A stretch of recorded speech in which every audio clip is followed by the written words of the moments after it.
ತುಂಬಾ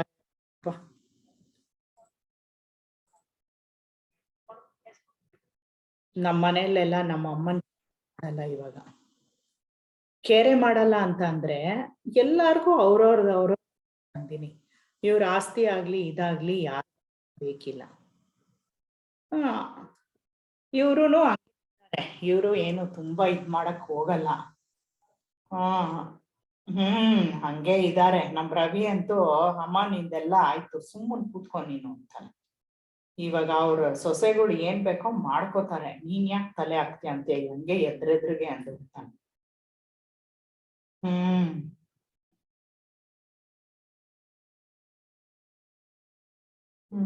ಇಲ್ಲ ನಂದಿನಿ, ಅಯ್ಯೋ ಈ ಮೀಟಿಂಗ್ ಶೆಡ್ಯೂಲ್ಗಳು, ಈಗ ಒಂದು ಪಬ್ಲಿಕ್ ಲೆಕ್ಚರ್ ಇದೆ, ಅದನ್ನ ಮಾಡ್ಕೊಂಡು ಕೂತಿದ್ದೀನಿ, ಇನ್ನೂ ಹೋಗೇ ಇಲ್ಲ ಅಲ್ಲಿ.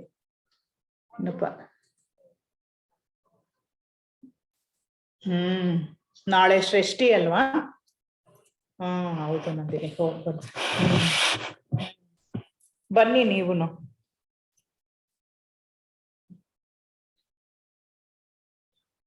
ಹ್ಮ್ ಹ್ಮ್ ಹ್ಮ್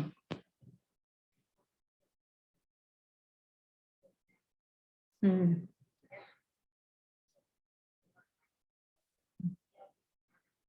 ಹ್ಮ್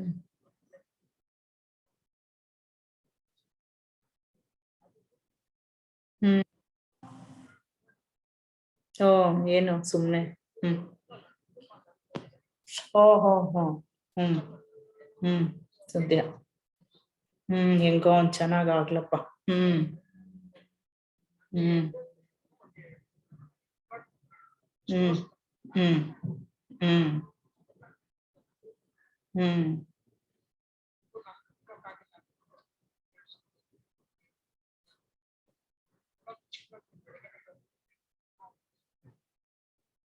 ಹ್ಮ್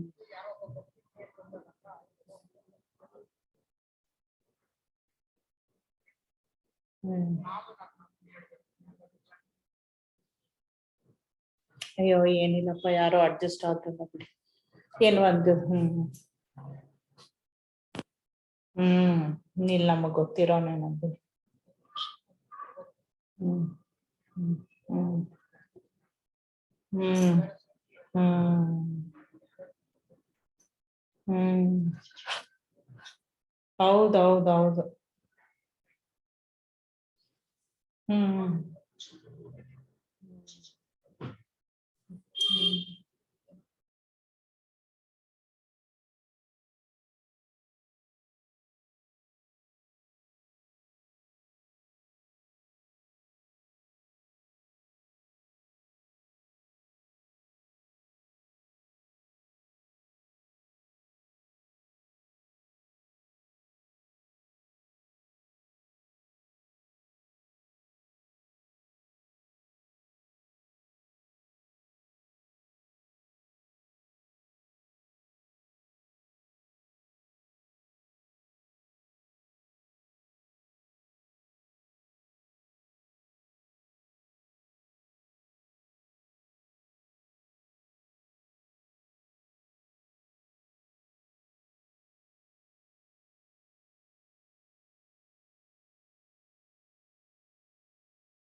Hi, Beatrice.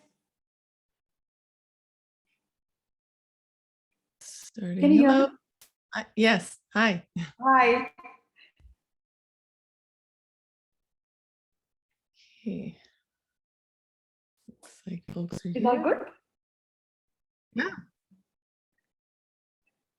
So that's Professor Mrinal Satish, and he'll be chairing your session. Hello. Hi. Yeah. Okay. So we're already recording. Everything's set up. Copy.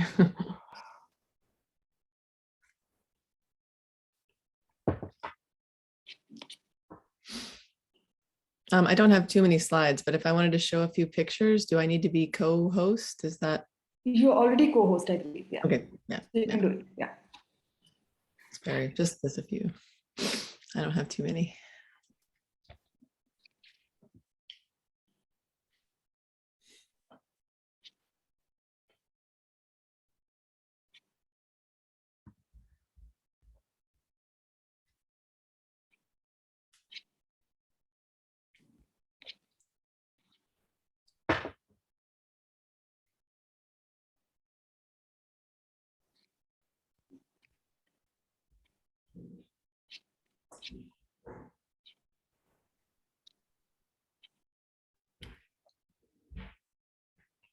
So I don't know, Beatrice, if you're familiar with Professor Satish's work, he teaches criminal law here at National Law School.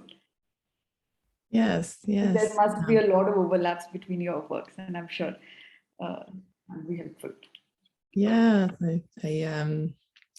I don't teach the criminal law in our department. That's that's from someone in the law school, but yeah, we work together a lot. Do you have a particular field of specialty? Mr.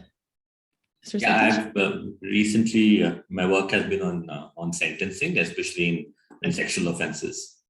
Okay, interesting. Yeah, we have a couple of students actually who've been working on not on sentencing per se, but especially on the changing laws around sex offenders and especially, well, more on the integration, so more on the penology side, but that's interesting. Let's see. It's like a doorbell every time. I'll just mute too because my children are still not out the door to school yet, so you might hear some yelling.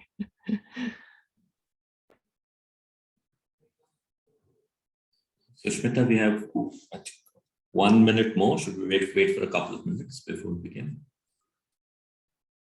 I'm sorry. Yeah, I think maybe no, we should start by like 6:02-ish. Yeah. So Wait for 2 more minutes. Yeah.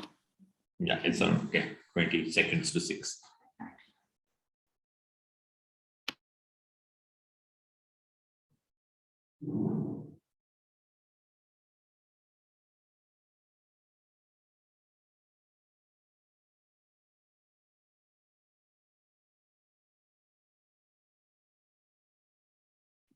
My connection is a little unstable. Is yours fine, Mrinal? Okay. It is, yeah, you're freezing once in a while, but Yeah, I think. Yeah.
Sushmita, should we begin?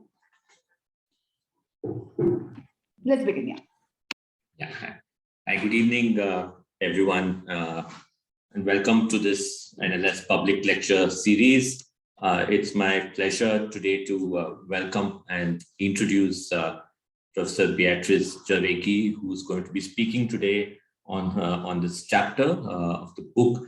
The chapter is titled Police, the Security, Labor and State Suppression of Police Worker Politics. Just to give you a brief introduction of our speaker for today, she's an associate professor at the Center for Criminology and Socio-Legal Studies and the Center for South Asian Studies at the Asian Institute at the Monk School of Global Affairs and Public Policy at the University of Toronto. Professor Jauregui is her research is concerned with how the lived experiences and subjectivization of persons working in security institutions reflect and shape dynamics of social order and state power. Her book, Provisional Authority, is an ethnography of everyday police practices in northern India, and she has written multiple other books as well. And she's currently a principal investigator on the SSHRC Insight Grant funded project, Police Unions, Democratic Transformation and Social Justice, which is a comparative study of police worker politics in Brazil, Canada, India, and the United States. So it's a fascinating paper, and so we look forward to hearing Professor Jauregui speak on it. So over to you. Okay, thank you so much, Mr. Satish, for the very kind introduction, and also to Sushmita and to everyone who was part of organizing this. It's really a delight and an honor to be here. I hope everyone can hear me okay, and I apologize if my internet kicks out. Sometimes it's a little bit unstable, the connection, but it's usually pretty good. Yes, again, I'm really delighted to be here to talk about this newer work, which builds on the work that I did previously. As some of you may know, if you did get a chance to look at my first book, Provisional Authority, it was an ethnography of the everyday life and work of rank and file police in Uttar Pradesh. Which I first started going there in 2004. So it's been just a bit over 15 years now. And one of the things that I discuss in the book, it's actually the 4th chapter, is this idea of rank and file police as what I call expendable servants. So I'm interested in thinking about this idea of the expendability of police. Now, what do I mean by that? I think police expendability, it can be measured in several ways. Sorry, is there a way to turn off that little doorbell noise? I'm just wondering. If it's not, it's okay. But so this idea of expendability. So on the one hand, we can think about it in terms of, well, it's probably, I guess, the most common way of considering it, which is the vulnerability of police in the line of duty. So we can see this in things like these extraordinarily high numbers of not just death in the line of duty, but also more mundane things that police have to live with for much longer, like injury on the job, various kinds of illnesses, physical illness, as well as mental health challenges. Just the very detrimental impact that this kind of work can have on the body, on the mind. And I mean, just again, in terms of death, I think the most you read in the paper that was pre-circulated, I think I had 2019 figures. It was even higher in 2020, not only just, I guess what you might call the garden variety reasons for police death on the job, which are mostly usually over 70–80% accidents, just accidents. But of course, also with the pandemic, and I don't think those were counted in the NCRB, the National Crime Records Bureau numbers. But I have read figures showing that frontline, rank and file police I think they tended to actually die from COVID at a rate of something like 11% over the general population figures. So there's this kind of expendability of actual, police life. There's also what I've analyzed or called a kind of separation from the good life. And by that, I mean, that could be good life in at least two senses. Certainly a material sense, as you probably know, rank and file police. So we're talking about the constables, the masses that make up over 90% of the police. They have generally very low salaries, benefits, certainly better than, many other people who don't have access to a government job. But still, they're often very close to the poverty line. And even in terms of what they're promised in the way of benefits, wages, and such, depending on the context, and certainly in UP, what was reported to me and what I also observed was police didn't even always get the benefits that they were promised, medical benefits, even their full salary sometimes. There were often mysterious deductions from their monthly wages and such. So there's this way in which they don't get to enjoy, that kind of material good life, which isn't just about money or those kinds of resources, but also things like being able to spend time with family or live with family. They're often separated most of the time from their loved ones. But there's also this idea of the good life in a moral sense, where both police themselves and others can look upon these people, as doing something good or just or of value in the world. Since I'm sure I don't have to tell you, many people in India and globally fear and loathe police. So there's this way in which, they're seen as always already compromised, corrupted subjects. And I think this contributes to what I'm calling their expendability as well. They're people that others don't necessarily mind, perhaps dying off or being ill or just somehow being away. So, and police themselves, of course, I mean, this is not just something I'm observing as an outsider. This is something they are expressing. So as I've written, I'm not sure if it was in the chapter that I circulated or elsewhere, there was this kind of slogan I would often hear from constables over the course of my work. And it came in various versions. In Hindi, sometimes it would be, is naukri ko shishtaachar ke naam par shoshan hai. This job is, essentially exploitation in the name of discipline or civility, courtesy. They would also use words like anushasan instead of shishtaachar, or utpidan, also not just shoshan or exploitation, but harassment. So actually this feeling of being harassed or oppressed. So many rank and file police, and this is, again, most of my fieldwork was in UP, but I've also spoken with police actually in Karnataka, also have done some work in Delhi, Kerala, Bihar. So various contexts within India. They experience the job as, at least what many of them refer to as a kind of unofficial serfdom, right? Because they're also, on a regular routine basis, they're not just dealing with things like poor provisions for their welfare and these kinds of things, but also demands, especially by not just senior officers, but other social elites, to do various kinds of work that are not mandated police labor. So things like domestic work, everything from grocery shopping to animal husbandry, chauffeuring. It comes from this old orderly system where a lower ranking military or security official would be seen as indeed a kind of servant to their superiors. So there's this what I refer to as a kind of peculiar economy of police life, where on the one hand, it's demanded by many that the labor that police do which sometimes may be what I've referred to as violence work, but there are other kinds of labor.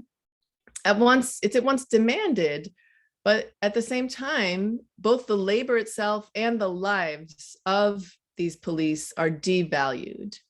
So this is what I'm trying to think about in terms of what I'm calling a politics of expendability.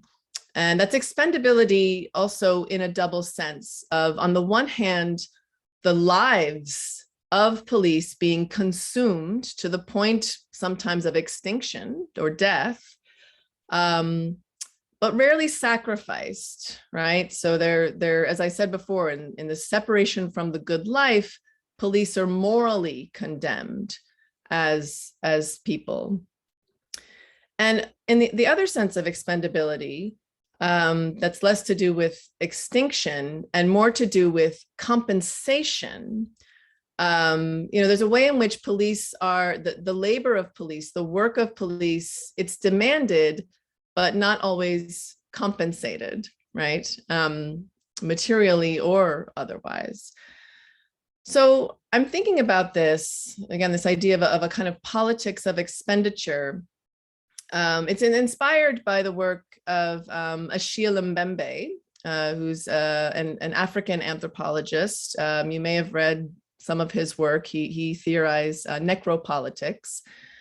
And Mbembe explains, like, he's trying to think about just social life generally in Africa, across the African continent, now in the 21st century. And he's explained it by saying, quote, "The giving of death has become a prime means of creating the world in a context of mass level extraction, consumption, and excretion of natural and human resources." So departing from this assertion, what I want to interrogate here is that for which a society, any society, is prepared to have a specific class of people, of ostensibly powerful people, so here the police, prepared to have these people both live and die as morally repugnant and materially inadequate expendables who labor in the name of values that are supposedly reflecting or reinforcing democratic security and order. So this is how I'm trying to think about, again, the lives of police in India today, and arguably beyond India, but looking specifically at the history of policing and of police life in India. Of course, we have to go back to the colonial period, which is when the institutional structure, the official proto-state structure of policing was established, as well as what we might say a social order of security labor. And one of the things that I want to highlight is how the 1860 Police Commission, I'm sure we all know about the 1861 Police Act, but the commission that actually investigated security administration and ultimately drafted that 1861 Act, it was very interesting. It was composed of both civil administrators and military officers.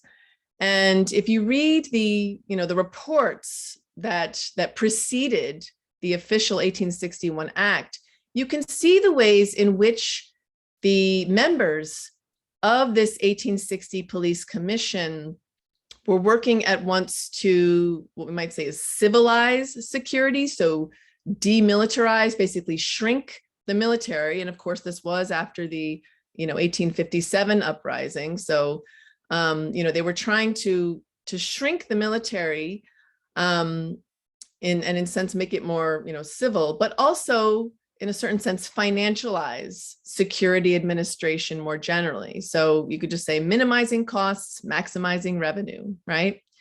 Now, what this meant in terms of the police force that was created was that police officers, again, vis-a-vis military soldiers, they were seen as needing essentially less relief from the job. You know, the idea was that the military, you know, it's a very highly disciplined, you know, harsh kind of work, and you need a certain amount of relief. But in this process of civilizing security labor, there was a way in which they felt, okay, they don't need as much relief. So we don't, you know, we don't have to build in things like leave and such, and this saves costs. There was also the issue of recruitment and who was actually recruited to do policing labor. There's been some great historical work by one historian, Partha Pratim Shil, who's he did his PhD at Cambridge. He's now at Stanford, and he looked at primarily in northern India, kind of across the United Provinces into Bengal, at who was recruited to do security labor. So this would have been the mid-19th century up to independence.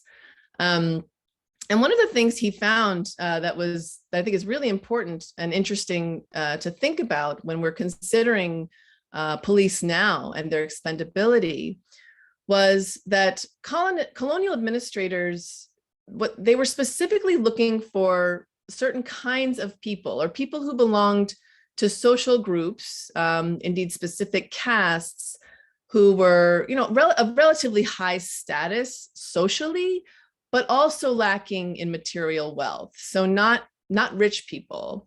They were actually classified by British administrators as upper caste poor.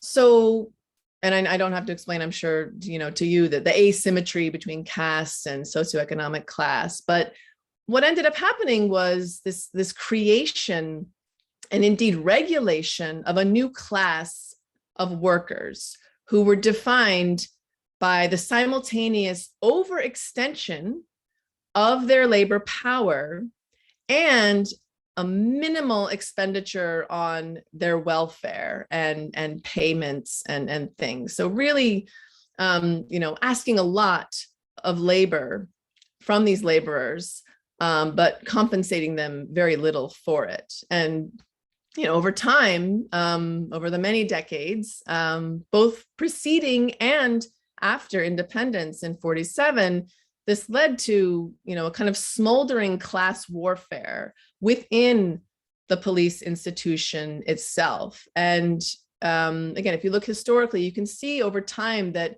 there were eruptions of protests, especially in certain moments, and especially, you know, in like the kind of post-World War I moment when, you know, the Quit India movement and nationalism was really starting to come up. And this is what led to this 1922 Police Incitement to Disaffection Act, which is still in force today, and which is still, as you probably know, if you looked at some of these criminal cases, you know, being levied in charges against police officers who were trying to fight, say, for unionism or to have a union.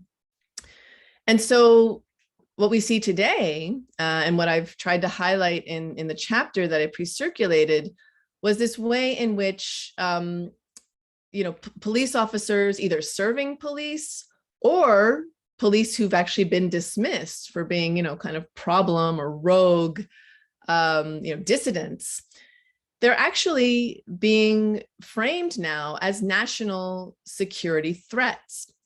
And I mean, and there's a history to this that you don't even have to go back as far as, you know, pre-independence and the 1920s, but it really, it also became very strong. There were, I mean, of course, there were many things going on in the late 1960s and 1970s, both regionally, you know, the war for Bangladeshi liberation, you know, and everything that was happening in the region of South Asia, but of course also globally with inflation and things. So one of the key events, which I speak about a little bit in the chapter, and which I've written about more extensively in some other publications, was an uprising of police constables in Uttar Pradesh in 1973. And so, you know, at this time, actually, I'd say it was probably the mid 60s. there were some movements in various places, including and especially in Delhi as well. There was a group in Delhi called the Police Karmchari Sangh, so the Police Workers Council or Union, and they were trying to, essentially form an association that would be legally recognized. And they first tried to do it as a trade union, but that failed. And then they tried as under, the 1860 Societies Registration Act. And I think that worked briefly in the Delhi case. But the national government response in Parliament was to table what eventually became the Police Restriction of Rights Act of 1966, which was passed by the National Parliament, by the Lok Sabha in December of 1966. And over time, it's been ratified, I think, by about 2/3 of the states in India. So this is interesting too, like not every state has ratified this Police Restriction of Rights Act. And in some of those states, you see some of the most interesting union activity going on. So this includes Bihar, where actually one of the first police associations came up in the 1920s, but also states like Kerala, which has, I think, at least 3 very well-functioning police unions. And so part of this SSHRC project that was mentioned in the introduction is trying to look comparatively, not just at various countries and police unionism or police worker politics in these different countries, but even within India. So, but back to this issue of seeing police unionists or seeing police who are trying, even if they don't want to form a union, if they're doing anything that we might consider, kind of collective organizing around their identity as workers, as laborers, what ends up happening is the legal response, it tends to be extraordinarily harsh and punitive. And as I said, they're essentially framed as threats to security and often charged not only under like this 1922 Incitement to Disaffection Act, but more recently, and as mentioned in the circulated chapter, under like the NSA, the National Security Act of 1980. I haven't seen it yet, but even they're essentially being framed also as kind of terrorists. So, so there's just a lot going on that I'd like us to think through from a legal perspective. So I'm really interested in hearing from all of you about, at the law school, about how we can think of this as a set of legal problems, and also potentially maybe, how we could reframe things, kind of moving away from issues of national security and thinking of police unionists as security threats, and perhaps potentially moving toward something more like what we see in North America or in some other parts of the world, where it's framed in terms of employment law or administrative law, right? I think we're pretty far away from that in India, but that's one conversation that I would be interested in having, especially since I imagine, some of you may know quite a bit more about that than me. So I think I was supposed to speak about 30 minutes. If I have just a few more minutes, I could show just a few pictures. You two have around 5 to 7 minutes. So yeah. So I'll just show a few pictures just to give people a sense again of this this history and what it means to the rank and file police themselves. So I hope can everyone see this? I hope it's okay if I keep it this way too, so I can see my notes. But this is basically from a pamphlet that I found in the archives of the DGP's, the Director General of Police headquarters in Lucknow in Uttar Pradesh, and it's a representation of this big uprising that I mentioned earlier in 1973, when thousands of constables across Uttar Pradesh. It's actually a question of how well it was pre-planned or how spontaneous it was. This is somewhat a matter of dispute. And in fact, some people say that there was actually a kind of conspiracy among some of the senior officers to sort of stoke violence and pretend that it was the constables that started it. But in any case, violence erupted. It was across UP and mostly at battalions of the Provincial Armed Constabulary, or PAC, but also one of the major sites was the campus of Lucknow University. Essentially what the constables did was, not only refused work, but in many cases where they had access, they actually took over the armories on the battalion grounds and said, we're not moving until you negotiate with us, the terms of our work. And they had very basic, labor demands, just in terms of wages, benefits, work hours and shifts, and things like this. But so this is from a pamphlet that's actually memorializing the occasion. It's I think it's dated 1979. And what they were trying to do was actually organize a rally in Benares in memory of this event, and also of the people that died, because at least, the official count was, I think, 38 people were killed in shootouts between the constables and the military. But of course, in interviews with people that I've done who were there, they say those numbers are very undercounted, underreported. So what they tried to do is say, look, like this was a real moment, and they, of course, they use words like shaheed, martyr, to remember, and they draw likenesses, or they draw comparisons between this moment and the 1857 moment of rebellion. And you'll also find things like this, so like a constable's story told in numbers. And this is also from a pamphlet, an undated pamphlet, authored by, you can see down there, Ramanand Tiwari, who himself was a very well-known freedom fighter from Bihar and Eastern UP.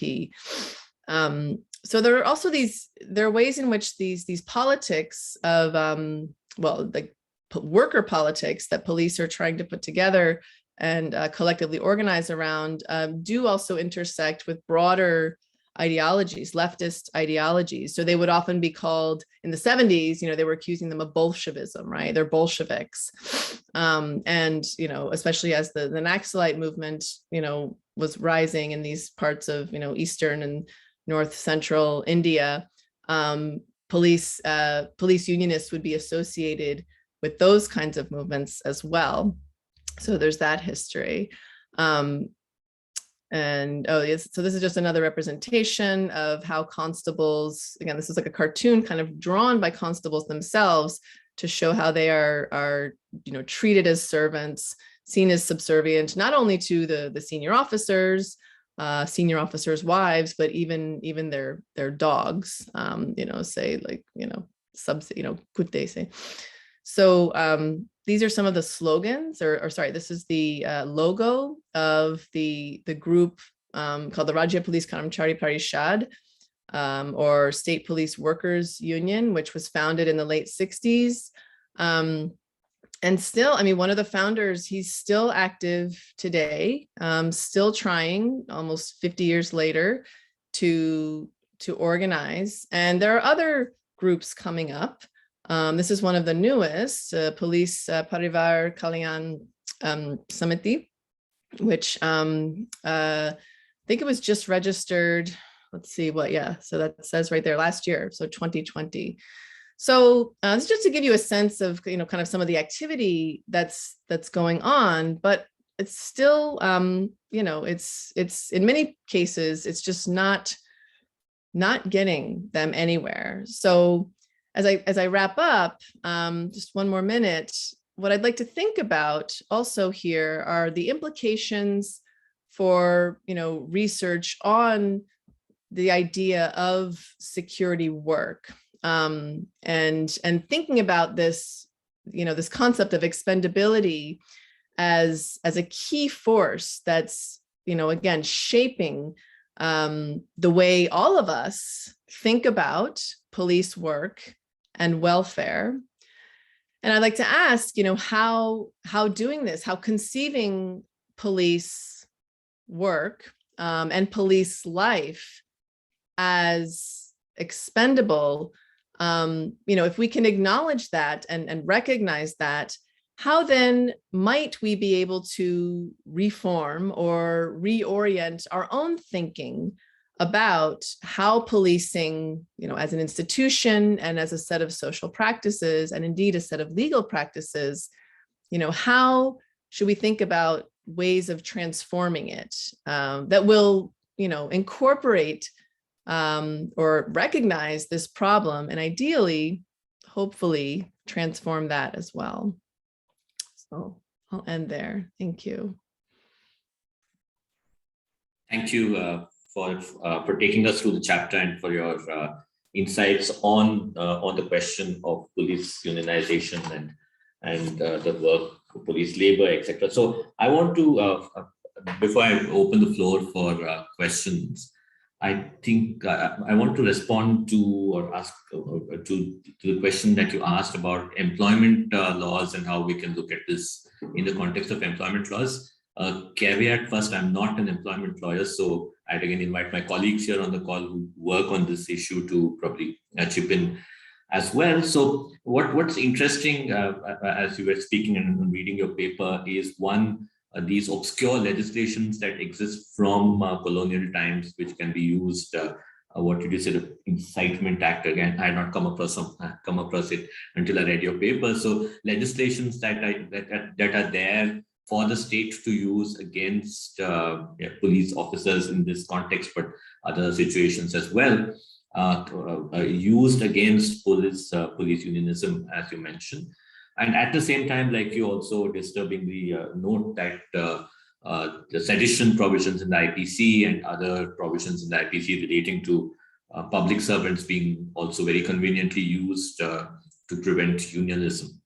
What's interesting is that, like you already mentioned, like in the US, Canada, and other jurisdictions, India does have employment laws, which, as you know, would cover the police as well, like the civil service rules, under which they may be put to an inquiry, demoted in service, removed from service, etc., for unionizing. And as far as I know, the civil service rules actually prevent people from unionizing, from speaking out, from putting out posters and pamphlets that you showed, and as well as now in a current sort of situation, putting out things on social media.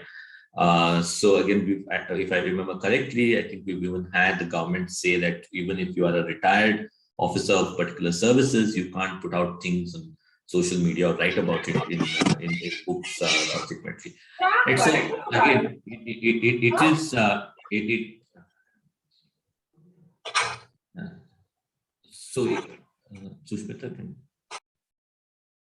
so it is interesting to note that you do have those employment related actions already, but this addition of that second layer of using criminal laws against police officers, calling them anti-nationals, etc. I think it's interesting to see how long has it continued? Has it continued from British times and roots to discipline police using the criminal law against them? I think is an interesting question that you raise. So again, I had a couple of questions. One was, you talk in the chapter about lack of leave and other work conditions. And these conditions, you also talk about how these conditions impact police behavior, mental health, and so one way of being disillusioned with the job, and so probably taking that out as you speak about in terms of violence. So in your field work, was there an articulation of sort of connection between how police officers, subordinate police officers are treated in the service, and that being correlated to the violence that is perpetrated by them against people over whom they can exert power. So therefore, explaining, not justifying, but explaining custodial violence or encounter killings, as you mentioned, because of the fact that they're not, the way they're being treated, they're taking it out on someone else who they can exert power over. That's one question. And second, when you talk about police violence against police officers, I note that there are over 86 police deaths per year on average. Could you sort of elaborate on that, on the nature of violence and the structural violence that you think are leading to these large number of deaths amongst police officers every year, right? So, any other questions? I can, you can get started and then we can get other questions. Yeah, whatever. I mean, shall I go ahead and just on those? Yeah. Those certainly, I think, related questions, and in some ways, I mean, both in, kind of thinking through violence, different kinds of violence, right? The structural violence, which is not always physical, but of course, economic and social. Again, in terms of the way that police get demonized very often, or just, I mean, really seen as kind of even as they often put it, as subhuman kind of life forms, which relates to, I think, in many ways, your first question as well, how there could be, a kind of cycle or systemic way in which life gets devalued. So police life being devalued, and then police themselves, when they are doing their work, devaluing the lives of others. I mean, I haven't done any kind of clear quantitative study. I don't know if it would even be possible, but I think what you raise in the question of how, police being poorly treated may correlate with or itself find a kind of articulation in, the violence that police visit on others, whether it's in the form of custodial violence, encounter killings or otherwise. I mean, it's definitely more of a kind of a speculative, intuitive sense, but I have heard constables at least make, they make certain kinds of statements like how are we supposed to respect the human rights of others? We have our human rights training when we don't even have human rights, or people are not respecting our human rights. So it's not necessarily always a conscious, kind of sharing or meeting out of violence or experiencing trauma and then visiting trauma on others. But I definitely, I do think that, any kind of experience or feeling of debasement, and among police, it's constant, it's cynicism all around, the media hates us, everyone hates us. And then, I don't want to say it's inevitable, and it's certainly not an excuse or in any way, an apology for the brutality that many police, again, do visit on people. But, you use the word explain. I do think that there is a kind of explanatory power to thinking about it this way, that it's, it's this kind of cyclic, structural and direct or physical violence. So thank you for the question. Thank you. We have multiple hands up. I'll go with Sushmita not being able to raise her hand. Can go first. Yeah. Thanks, Beatrice, for this lovely paper. Also, apologies. It took me a while to figure out how to turn off the pinging sounds. Sorry, you had to bear with that for a little longer than usual. The framing is fantastic in terms of how to think of police as not just in terms of people who commit violence, because that's been the dominant frame, but also as labor. And in that sense, the extension to thinking of them also as expendable. I was thinking about how does it map onto the institution of caste for that matter, right? Given the fact that many of the police, and if I'm not mistaken, in terms of in states like UP, Haryana, Delhi, they're mostly dominant castes who occupy much of the middle, lower level police men / women. So if we are to look at this expendability also from the political lens, politically they're not at all expendable, right? So then, and which is why I think it sort of relates back to the question that Mrinal was also asking. What is it that's happening outside the job as well, right? Which the kind of violence, etc., which and their position in terms of caste hierarchy, which along with the kind of expendability that they face on a day-to-day basis, it's just some open-ended ideas here. The other thing was, how do we even understand it, the police work at on a comparative scale here? Like, and given that you've done some work on the comparative level as well, given that we're already having, say, important demands, at least in the American context, about defunding the police.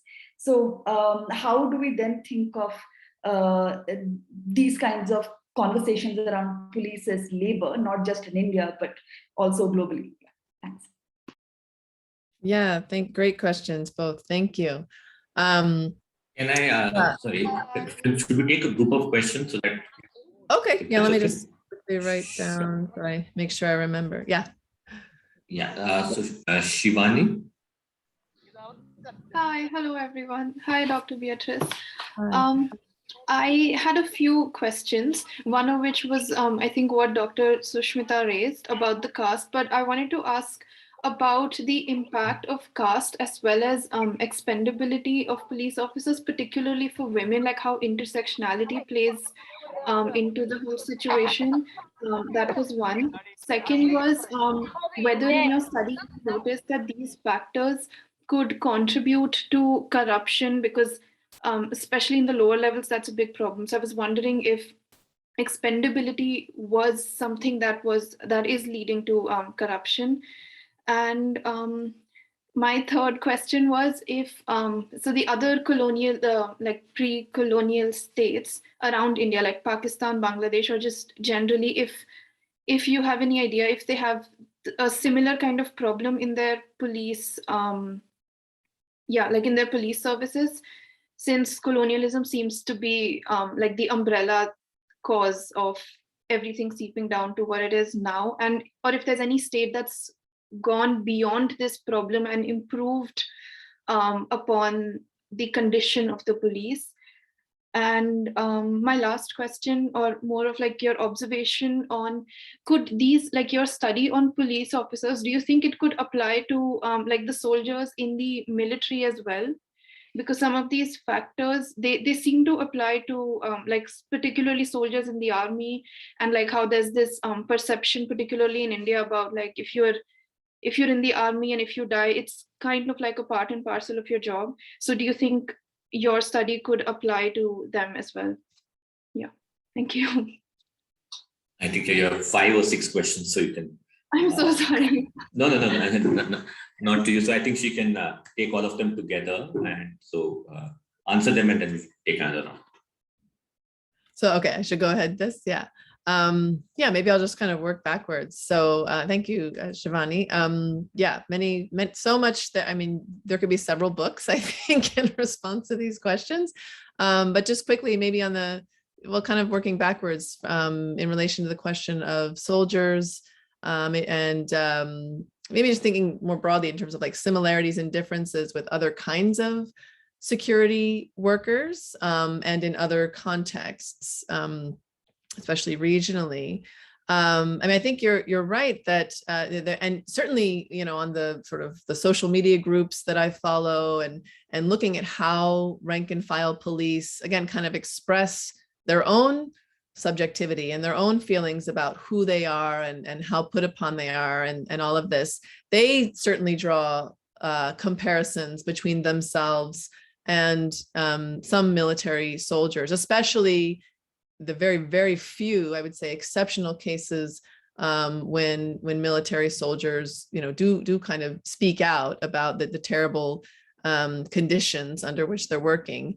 And I think you're right that there, in some sense, there may be, a kind of shared understanding that, well, you're in the army now, and that's, if you get hurt or die, even, that's just part of the job. But I think I don't know, with policing, it seems like that I don't think it's quite the same. It's not that people expect it or think that, yes, death is part of the job. I think there's actually something more about empowerment there, that the police are supposed to be, instilling fear and respect, or respect in the form of fear, more than just, fighting the enemy. I mean, certainly there are these discourses of like the enemy within, that many police will invoke, as a way of kind of justifying, and again, justifying violence, especially things like encounter killings, that the enemy is all around us, so we have to control it by any means necessary. But yeah, I think it's a really interesting question. What is similar, but what is also different between civil police and military soldiers today? Again, thinking about it historically, I tried to explain a little bit of at least how, administrators thought about it. But in terms of more, broader social understandings, I do think we need to think more deeply about that. And on the question of other, like in Pakistan and Bangladesh, if things are also maybe similar, different, better, worse, I don't know as much about. I actually just read a really great book manuscript coming out soon by Zoha Wasim, who it's an ethnography of police in Karachi in Pakistan. So it's kind of very similar to what I did in Uttar Pradesh, but looking in urban Pakistan. And I mean, I have to say it all sounded very familiar. I mean, I guess the one major difference, and linking to the other question, is that, of course, in Pakistan, they do have it's different. The role of the military, historically in politics, and even in, constructions and use of law is quite different. I mean, they're much more integrated, you could say, in Pakistan. So I think that might lead to some differences that I don't know. I would just say read Zoha Wasim's book when it comes out, hopefully in the next year or two, I think with Oxford.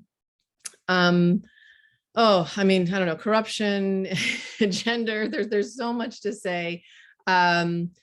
I certainly, I think, it's very easy to dismiss, police on the take, and, police just being kind of drunk on their power or abusing their position, and, lumping all this under corruption. I do think there's an argument to make, which I start to make also in my book, about, I mean, again, not just police, but many people see, whatever, kind of doing things on the side, whether it's considered work or otherwise, not as corruption, but just as getting by, right? As just kind of surviving in a system that, really doesn't afford many opportunities or avenues for any kind of upward mobility or feeling that they can actually, advance. Which I think is a really nice way to get back to Sushmita's question about issues of caste, and especially, I mean, you're right, Sushmita. The fact that many police, and again, most of my perspective, I mean, it does come from UP.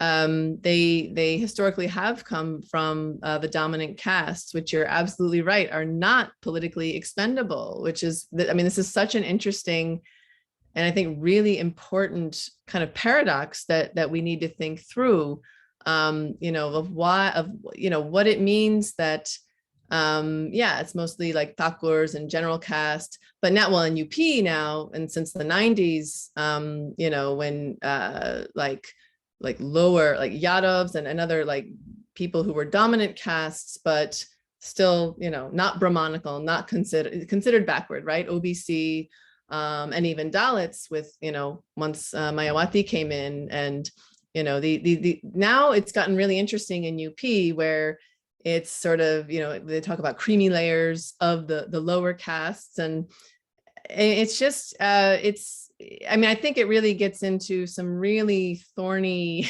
territory of what caste even is, which, and of course it varies so much regionally. So, you know, what it looks like in UP is going to vary to an extent from what's going on in Bengal or what's going on in Tamil Nadu and you know, in various places. But I think you have hit on something really important in terms of like, okay, so, you know, if politically these, you know, they're large dominant groups which have a lot of social influence, you know, how can they be expendable? Well, one thing I would say, and which I think, I'm pretty sure this is in the chapter, is the way that what I'm calling this politics of expendability, there is a way in which police are disenfranchised too, right? It's a struggle for that. If we're just speaking in terms of sheer electoral politics, I mean, many of them just don't even get a chance to vote. They're not seen as, you know, a key voting constituency. And so I don't want to say that politics always comes down just to electoral issues and voting, but obviously, you know, it is key. And so it's just something, I think it's a great question and something that I'd love to hear from others about and think through further, you know, how caste plays in. You know, it's gone from this upper caste poor thing or, you know, ideal figure that British colonial administrators were trying to recruit. It's turned into something else, but maybe not. But because, you know, if they're dominant castes, but they're still, you know, materially poor or striving for wealth, I mean, maybe not that much has actually changed in the last 100 years or so in terms of, again, who's recruited, you know, why they're joining the rank and file, you know, constable and sub-inspector level of police and not other kinds of occupations. And of course, I mean, as we know too, I mean, there are lineages, right? Like police beget police, you know, their fathers, their grandfathers, sometimes, to Shivani's question, well, rarely mothers, but increasingly.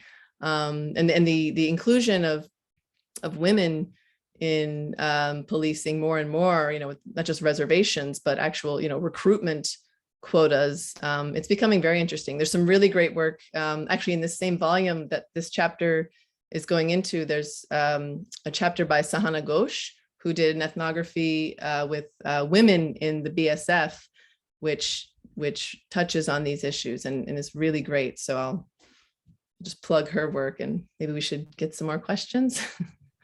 Thanks. Saurabh?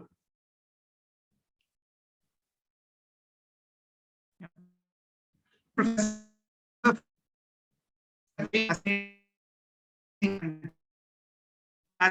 struggling to hear. Yeah, Saurabh, we can't hear you. Is there a connection? Yeah, now you're visible. Maybe you should just turn off your video. Turn off the camera. Okay. No, as someone who works in employment law, I had a few questions and also a couple of comments. In terms of your work, you have done field works straddling across possibly 3 different political regimes in Uttar Pradesh. So did you sense any difference in the response of the government, depending upon which political regime was at the helm at that point of time?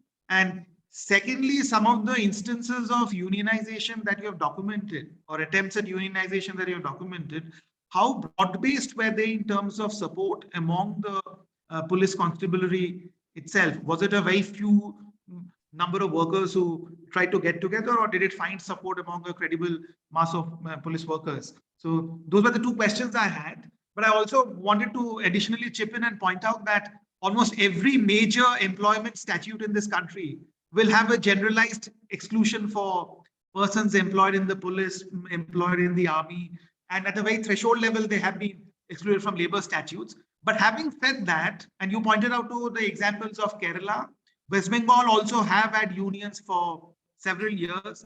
And in fact, in 2012, when the new government de-recognized some of the unions, the Calcutta High Court actually quashed the government's order and said that that would be illegal because of violation of principles of natural justice. They did not recognize a right to unionize as part of the fundamental right for police as such, but nonetheless on procedural grounds, they did strike down the order of derecognition. So it does appear that there are some legal possibilities certainly available for unionization and, if not formal union, some form of association and officers themselves. And equally, there are several states which have had welfare boards and similar sort of consultative committees that have been set up, largely as part of official orders. So it would be interesting to see whether they are effective at all. Did you find anything in your fieldwork to suggest that these sort of welfare boards and consultative committees have been acting in a robust manner and acknowledging concerns on labor rights also, and not just some sort of a bureaucratic consultative body at all? Mhm.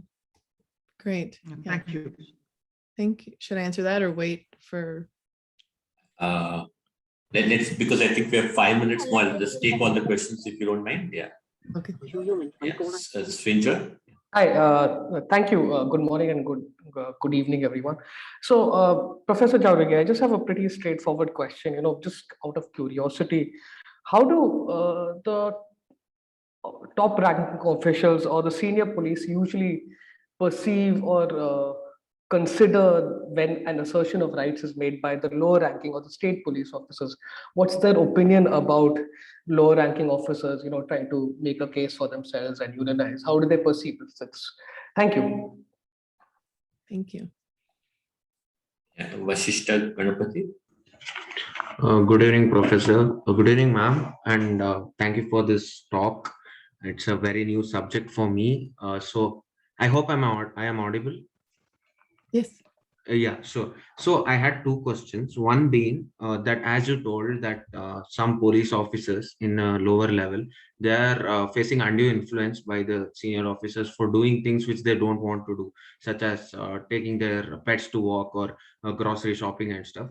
And at the other end, there have been instances of extrajudicial killings, custodial violence, and other stuff where the police officers misuse their post to to get their personal gains. So when you tell that we ought to get reforms on the subject matter, how do we strike a balance between the police officers who are under undue influence and the police officers who are taking advantage of their post extrajudicially? And another question on that is, in most of the places in India, especially in town or as such, there has been local influence by social elites, like how you have noticed in the speech which you had given. People tend, for their personal gains, they tend to give money to the local inspector or SI, and they get personal benefits to do any shady work which they want to do in their own reign or area of control. So when we ought to bring a reform, what is your views on how we can strike a balance on good and bad? Thank you. Thank you. And I think the final question, Badarajan. You're muted. Can you hear me now? Yes. Yeah. I have a few observations and one or two questions. One is whether Madam has gone through the Police Reforms Commission, which the Honorable Supreme Court set the guidelines in 2006 for the states to form, and whether it has rather benefited the police, but the reforms has not been,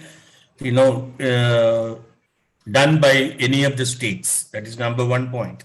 Number two, I feel the main expendability of the police comes from three areas, namely the superior officers who think the lower cadre are expendable at the expense of their fame and this thing.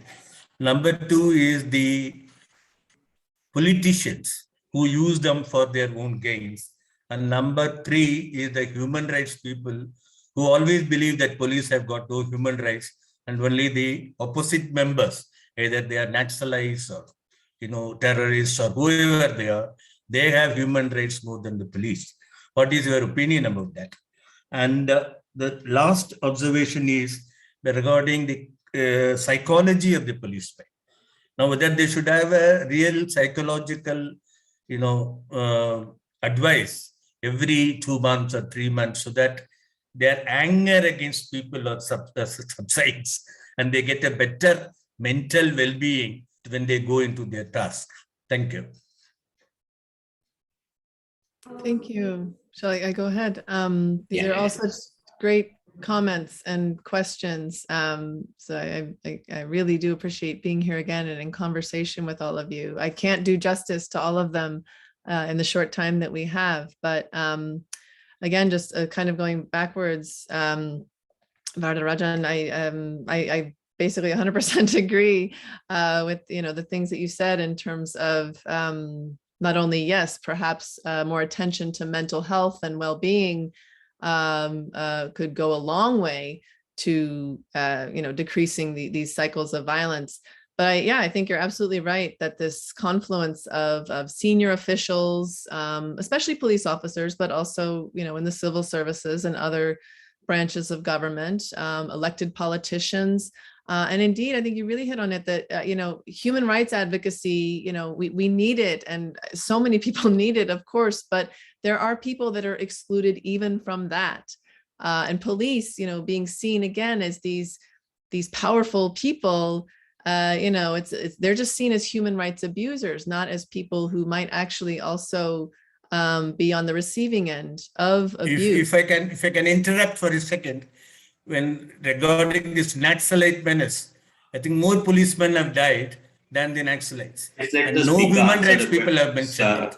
Mr. Vardarajan, I think let's ask, with a lot of questions, I'd appreciate if the Sorry, sir. Sorry. Yeah, no, it's true though. It is true. I mean, even just last year in Chhattisgarh, like 55 police officers in one, it's an obscene number.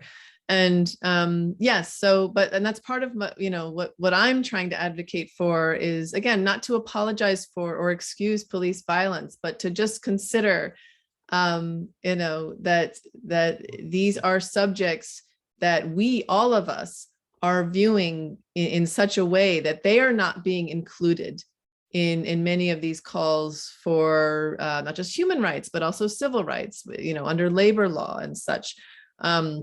And so thank you very much to Saurabh for who you said you have some expertise in employment law.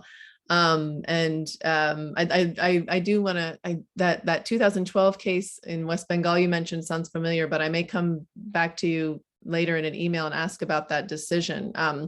Because you're right that it doesn't have to necessarily be a union in the trade union sense. And indeed, police and army, the armed services are generally excluded from the constitutional rights to join trade unions. So the workarounds are these things like professional associations, welfare boards are key. I mean, most of the organizations in UP that police are trying to organize, they have Kalyan, they have, it's the Police Welfare Trust, or like the RKT, the Rakshak Kalyan Trust, or Police Welfare Association. So that's, they are, and often using the English, they'll try to focus on this idea of welfare, so that it's not seen as kind of more garden variety employment law, labor law, because of course the first thing people think is strike, right? Like if you're a union, you have the right to strike. And that is what, to use a pun, strikes fear in people's hearts, the idea of police going on strike. So as far as how much support there is, that question of like, do the masses of constables and sub-inspectors actually want a union? That's a great question. I think I've certainly received very mixed responses. Certainly many do, but others either, they feel that, and this actually goes to, I think it's Vasishta's question regarding this, kind of strike a balance between people who are able to take advantage of the system as it is, versus the people who do think that, who really need help and who want to work, or to organize collectively for some kind of substantive change. It is about, I don't know if there is a way to perfectly strike a balance, but at the end of the day, I think, we just need to ask ourselves, like, if we mean it when we say reform, or transformation, and this also goes to the question that Vardarajan raised of the 2006 Supreme Court decision, and indeed the almost total lack of compliance by most states for any of those 7 directives. I just think we need to ask ourselves, well, how, like, at what level or on what register are we going to call for change? And most importantly, who are we going to include in the conversations? I mean, where are the constables in conversations like this, right? Who even gets to have the conversation or any kind of input into, okay, what do we actually need to do? It's senior officers, it's elites, academics like us. How can we think about ways of creating space where we do actually invite and truly listen to the voices of the rank and file police themselves, because that's what's not happening. So we won't be able to answer any of these questions really until we invite them in and start listening and saying, okay, what do you think needs to happen?